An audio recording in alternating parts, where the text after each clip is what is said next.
Dear sisters and brothers, this Mammoth rally is being held at a time when the basic tenets of our constitution are facing a series of threats from the people who are at the helm of affairs at the center.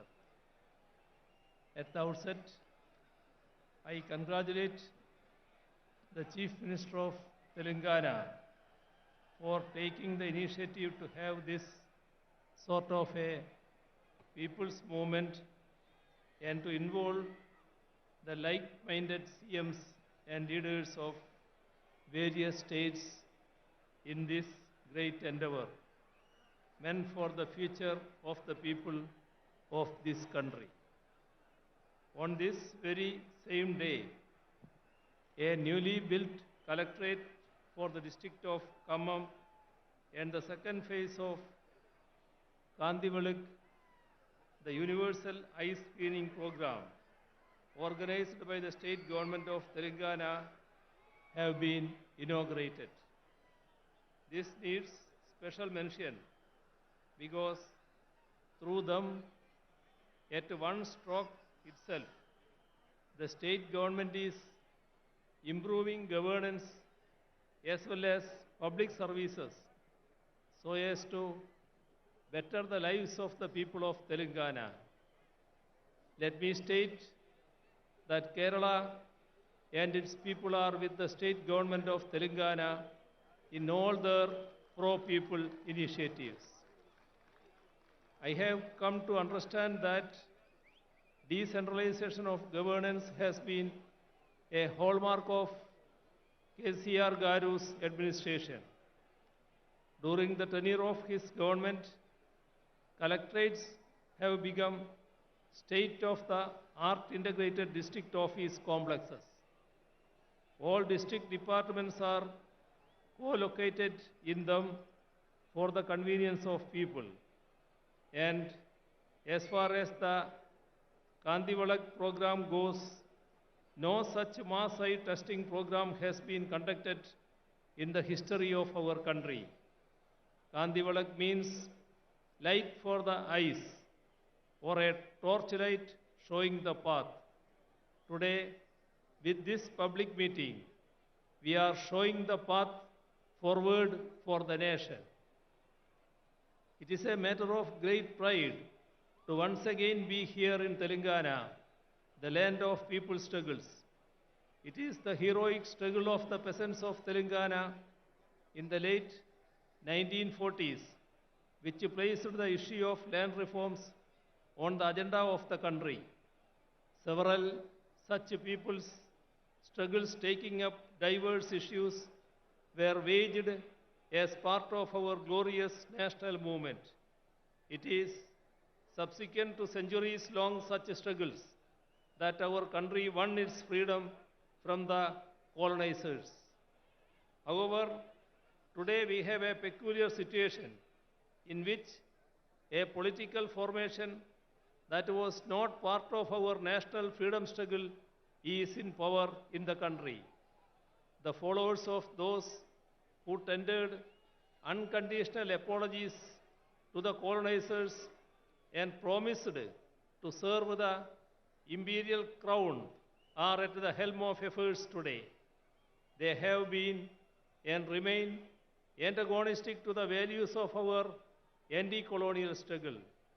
Ideas such as secularism, democracy, federal structure, social justice, and equality were championed through it, and subsequently they were included in India's constitution so as to uphold the values championed by our freedom struggle. Since those in power now were not part of our collective struggles then, they do not know the values on which India has been built as a sovereign democratic republic. So, they seek to alter the basic structures on which our modern nation has been built, even as they call for celebrations such as Azadi Ka Amrit Mahotsav, to commemorate the 75th anniversary of India's independence. Amidst the glam and glitter of these celebrations, they seek to undo the very foundations of our country, our democracy, and our constitution. Our constitution starts with the preamble in which we have enshrined the basic values that we uphold as Indians: sovereign, socialist, secular, democratic, republic, justice, liberty, equality, and fraternity.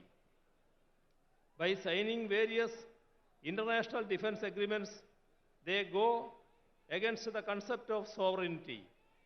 By allowing the concentration of wealth through consistent appeasement of corporates, they go against the concept of socialism. By seeking to replace parliamentary democracy with presidential form of governance, they go against the concept of democracy. By enacting laws which divide the people on communal lines, as in the case of the Citizenship Amendment Act, they thwart the concept of secularism. After the preamble comes part 1, in which we define India. It states, India, that is Bharat, shall be a union of states. The states are the basic units of India, our country. It is the union of states that creates India, our country. That is why India has a federal structure. Yet those in power think that we are a unitary state. We need to remember that their predecessors had promised to declare India as a unitary state in their manifesto published in the run-up to the 4th general election held in India in 1967. The union government is consciously trying to destroy the country's federal structure. Repeatedly, laws are being enacted by the parliament on subjects in the state list in the constitution, be it law and order, agriculture, cooperation, power, or so on. Bills that infringe upon the rights of the states are being enacted into laws, even without seeking the opinion of state governments. Even while entering into international agreements that affect the states, the union government does not inform state governments, let alone seek their consent. Slogans such as one nation, one tax, one nation, one uniform, one nation, one election are all attacks on federal structure. When states try to mobilize resources through additional alternative sources, the union intervenes and sabotages such moves. On the one hand, the right to avail loan is curbed, and on the other, the additional resources are sealed. Along with this, the funds that are made available to the state by the Constitution too are denied. Such attacks are most acute in the states that are ruled by governments that are opposed to the BJP-RSS combine ruling the union. We are seeing it in Telangana as well as in Kerala. Attacks against the states' rights and powers are being carried out even by politically misusing the office of governor. Widespread efforts are on to take control of the higher education sector through the governors in their capacity as chancellors. Assent to legislations that have been enacted by the state legislatures are being withheld. Such affronts on the supremacy of state legislatures weaken not just our federal structure, but even our democracy too. Democracy should be protected if the values that we fought for are to be secured. We do not have any option but to resist these moves more unitedly. The weakening of our parliamentary democracy is evident in the way in which our parliamentary norms and precedents are being bulldozed. Bills are being passed without adequate discussions or calling for division in the parliament, and this weakens our parliamentary democracy. All ethics and norms of democracy are being violated.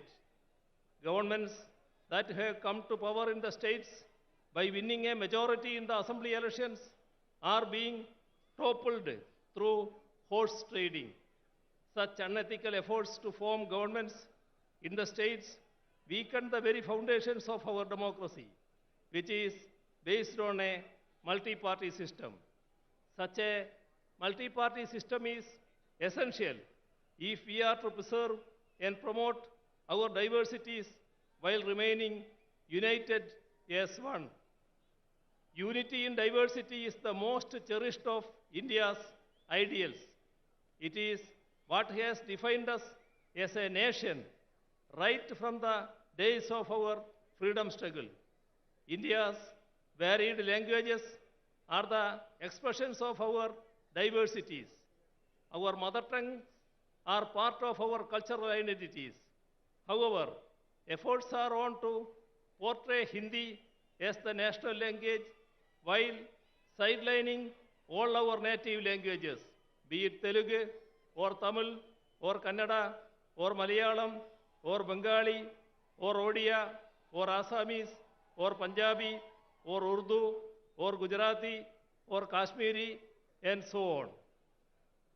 Imposing Hindi by doing away with our mother tongues will affect the integrity of the nation. Even the independence of our judiciary is being attacked. The statement of the 2.2% to 0.8% infrastructure sector has declined from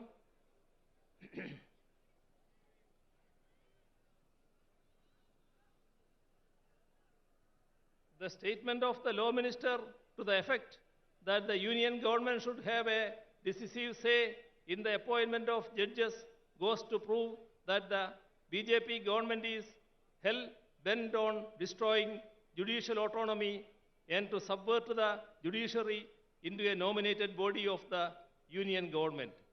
The Chief Justice himself has resisted the move, and it is commendable that the judiciary in general and the Supreme Court in particular have taken a firm stand, keeping the spirit of the independence of judiciary high. Not merely members of the Union Cabinet, but even the nominees are trying to meddle with the autonomy of the judiciary. Last week, the Vice President attacked the Supreme Court for striking down the NJSC Act of 2015. He even went on to say that he does not agree with the restriction imposed by the Supreme Court, which ensures that the Parliament cannot amend the basic structure of the Constitution. It is rather unfortunate that even the highest office, such as the Vice President, are making certain remarks that go against the Constitution and its spirit. India's identity as a democratic and secular country was molded in the fire of our anti-colonial struggle. The concept of India that is inclusive of different languages and cultures emerged during our national movement. Right now, these very characteristics of India are under a grave threat. The threat is posed by the present generation of those who were sycophants of the empire but betrayers of our struggles. It was those betrayers who murdered the father of our nation. Gandhiji, a practicing Hindu, was killed by the proponents of Hindutva. That is ample proof that Hindutva is not the same as or even related to Hinduism. The religion resorting to Hindutva efforts are on to create communal polarization in the country. By creating polarization, a last-ditch effort is being made to diffuse the public anger against the misplaced policies of the union government. The fallout of such anti-people policies are there all around us. Public sector enterprises, which are the wealth of the nation, are being sold off. In the last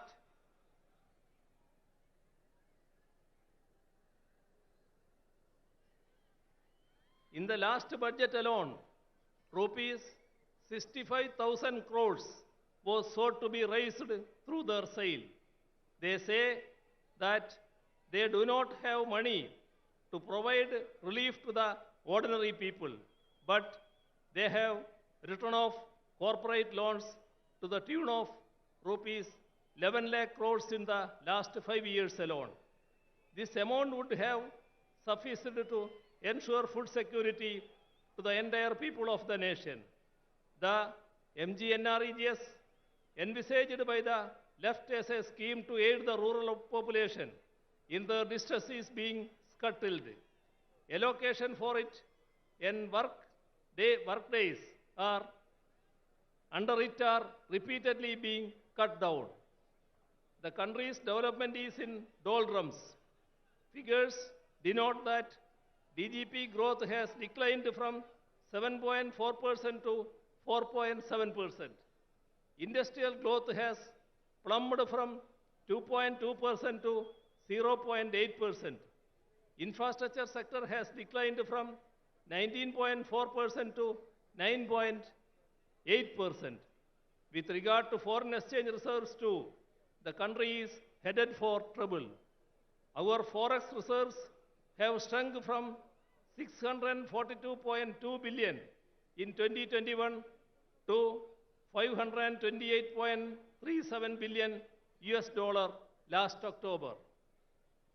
The constant rise of petroleum prices has pushed the people's lives into misery. All this has made life extremely difficult for the common man. There is a sharp increase in hunger and poverty. In the global hunger index, we are 107th among 121 nations around the world. 80% of the people pushed into poverty because of COVID are in India. Imposition of GST on essential articles has spiked price rise. Last year, India's wholesale inflation has touched a 3-decade high. Price rise is as high as 39%. Even amidst such dire circumstances, welfare measures for the poor are being denied. Atrocities are being committed against minorities, women, SCs, and STs. The idea of equality is given a go-by. Laws such as CAA, which seeks to alter our secular polity into a religious state, are being introduced. The main issues of the ordinary and the poor are related to their livelihoods. To create better living conditions, we need to forge the unity of the ordinary and the poor. People's unity has to emerge against the communal agenda that seeks to divide us. It is our duty to resist the backward march of our nation. As far as Kerala goes, we are resisting both communalism and neoliberalism, which are pushing our people into miseries. We are ensuring development and welfare in a communal tension-free atmosphere so that our people can enjoy the fruits of progress and lead peaceful lives. I hope that today in Khammam, the land of people's resistances, we will have the beginning of a new resistance, a resistance to secure the ideals that we fought for in our freedom struggle, a resistance to protect our secularism, our democracy, our constitution, and thereby our nation. I conclude by once again extending greetings to all of you gathered here. Thank you.